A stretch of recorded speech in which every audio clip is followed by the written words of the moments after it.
நீங்கள் அப்பார்ட்மெண்ட் வாங்க போகிறீங்களா? அப்போது இந்த 3 விஷயத்த தெரிஞ்சுங்க. Carpet area, built up area, super built up area.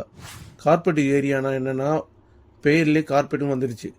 நம்ம வீட்டுக்குள்ளே யூஸ் பண்ணுற மொத்த ஏரியா முழுவதும் கார்பெட் போட்டால் அந்த கார்பெட்டுடைய உள்ளடக்கம் தான் கார்பெட் ஏரியான்னு சொல்லுவாங்க. புரியலையா?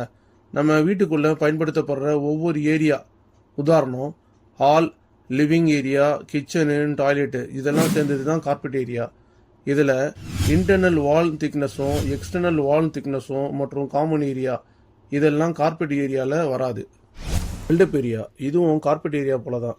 வீட்டுடைய என்டையர் ஏரியா மற்றும் internal wall thickness, external wall thickness இதெல்லாம் சேர்ந்தது தான் பில்டப் ஏரியா.